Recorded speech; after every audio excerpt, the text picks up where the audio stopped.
Mandating to wear masks, jabs for NHS workers, and, didn't a report come out today that the government have seen that says we might have less cases soon rather than more? Yes, so the past 2 weeks have been absolutely shocking, specifically because of the hysteria, really, that's been ramped up by the media, with, media figures, including the Labour Party, saying that the government needs to opt for Plan B, which is a part of its measures that the government set out for winter. One Plan B being vaccine passports, reintroducing mask mandates, etc. But what we've seen through a lot of the data most recently is that cases are actually falling, and according to government models that they've seen themselves, cases are actually predicted to plummet this winter without any need for Plan B measures. So that just begs the question, why do we immediately turn to the hysteria, turn for calling for mask mandates and vaccine passports, when evidence does demonstrate that with or without restrictions, cases and deaths, they fall and rise at will? It's Why a the virus. hysteria? That's what they do. But Dominique, the thing that's making me really angry about this, and it started at Sajid Javid's press conference, who, by the way, is a man I have a lot of respect for. And I think in a way he's holding back against the pressure to impose Plan B. But that press conference set the tone for the negativity and, frankly, the scaremongering, the cost of that to businesses, the worry, the planning, what next? Order book dries up suddenly because people think, my goodness, are we going to have more restrictions? Are we going to have to adjust for people working at home? The share prices crashed of the airlines just after his press conference. Is anyone factoring in the impact of what happens in our society outside this narrow bubble of COVID? No, they don't do that. And it's a mystery to me why they don't take these other things into consideration. For example, Sajid Javid is apparently leaning towards mandating vaccines for NHS staff, which will leave the jobs of over 100,000 people at risk. And how can you do that? How can you say at every turn that we need to protect the NHS because of winter and because of COVID, yet threaten the jobs of over 100,000 people? We've already seen this crisis in the care sector where tens of thousands of people's jobs have been put at risk or even gone.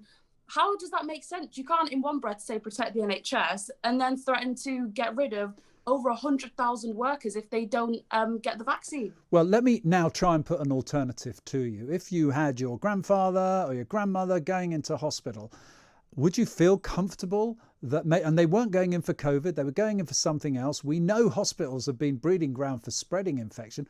Would you be comfortable if you knew that someone was treating your grandmother, grandparent who hadn't taken the vaccine?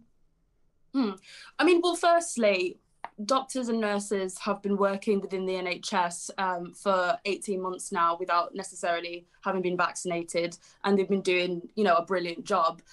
Secondly, numerous studies do show that particularly for healthcare workers, they already have very strong levels of natural immunity and pre-immunity to the virus.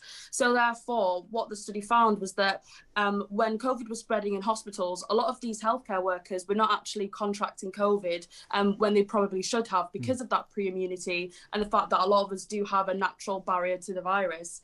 And just on the liberty argument of this, I feel as though vaccination is a personal choice. And considering that over 80% of adults have received at least one dose of the vaccine, I don't see how threatening to get rid of the jobs of over 100,000 people will be conducive in the long run when we already know the NHS is grossly overstretched. Dominic, do you think antibody tests might be part of the answer? Because there will be people, I presume, who are carrying natural resistance if they've had it before and may not have known. I don't know. I'm not a scientist, but it makes me wonder if we should be testing to see if people are carrying any natural immunity, because they won't know if they've been ill, if the reports are correct, many of them. Yeah, well, we've already done that, surprisingly. We've already done extensive antibody testing, which shows that between 93 to 98% of British adults do have I meant some specifically. If someone said, I don't want a vaccine, but, you can test me for antibodies, maybe there's a midway solution there? Yeah, I know, I completely agree with that. And they were doing that in some countries. I think specifically France, that was included on their vaccine passport. And I don't see why we don't do more of that, because it is very important. Various studies do show that natural immunity does last longer than vaccination. And I think it's important when we're talking about things like vaccine passports that we do factor in those things, yet nobody seems to really want to talk about them. Just one more on this subject, and then I want to move on to something else, if I may. But I'm actually now I'm all for transparency. I don't think government should be hiding things. But I am now getting sick and tired of every day having a different SAGE subcommittee member, advisor to the government, spouting up on TV as if they're addicted to it. They're like junkies going in search of their next fix, pontificating their opinion and building up this kind of mass hysteria. It's getting on the point of recklessness now, or irresponsibility. Am I alone in thinking that they now feel free actors on a stage, that when they don't realise they're now part of the problem? Oh, of course not. I completely agree with you. I think that because of the pandemic, a lot of these experts, they are getting a lot of media attention. And I suppose they're human in a way that a lot of people do like the attention. They like the fact that people are hanging on to their every word. But at the same time, it's really, really irresponsible, because predictions by SAGE, they haven't always been right, have they? You've got Neil Ferguson predicting 100,000 cases a day at one point. That never materialised. And you had communist Susan Mickey all over every single television screen saying that she wants us to have mask wearing forever. These are very important people, and people will listen to them. And for them to be making extreme projections and cooking up fear, I think the government should probably step in and tell them to stop going on the TV all the time, because they're not helping. No, or else we regularly publish on the TV, along with all the other statistics the government like, all the erroneous predictions that were made. And in fact, the ones that were only being made last week, I'm rather hoping, and I'll be the first to hold my hand up if I'm wrong, I'm rather hoping they'll all come on the media and explain, yes, we were scaremongering, we got it wrong, if they prove to be wrong. Now, you may know nothing about this, Dominique, so I'm being a bit unfair. I didn't warn you about this, but are you aware of the Oxford bingo game scandal today? This, of course, is where Oxfam withdrew a bingo game that was based around celebrating women of achievement, important people, people who've actually, Emily Pankhurst, who fought for the vote for women. The whole game is relayed about women. Now, they took it off their shelves in their shops because they had, amongst other things, J.K. Rowling in there as a woman of achievement. And a number of their employees said that this was offensive to the values of Oxfam, and it did not respect transgender and binary individuals. I mean, is the world going mad? Yes, it is. This is just another example of women being erased from our language, being erased from public discourse.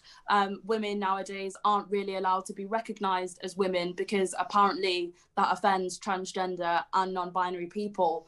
And in relation to this specific story, one of the things that people pointed out as for a reason why Oxfam removed the bingo game was because it included actor Ellen Page, who has recently transitioned to a male. They're a transgender man now. But the interesting thing about this story is that when Ellen Page actually came out as a transgender male, Oxfam were given an alternative version of the game that corrected the mistake, which they declined. So is it because it included controversial, outspoken women like J.K. Rowling? I think so. I think it's inappropriate. And at this point, I'm going to start saying what I really think this is. I think it's misogyny. Women are not allowed to have our own identity or be recognised as women anymore, and it's very dangerous. No, I completely agree what is happening, and that is why I think you get some very, I hate to say it, sane but brave women speaking up and on this subject, and then they are subjected to some horrific outcalling on social media and so forth. I mean, you may not have seen this one, and I'll just finish on this because it's my personal little rant, is that a rugby team, about 7 of them, got dressed up in what I remember calling fancy dress. They dressed as women. They've been doing it for years. They've been raising money for a local hospice, and guess what? The hospice, after having about 40 grand off them over a number of years, got embarrassed and said that they would not be sharing photos of the people who did the charity for them for fear of offending the LGBT community, who, by the way, I'm pleased to say on this occasion said that they were not offended. Who is making these judgments? What has happened to my world?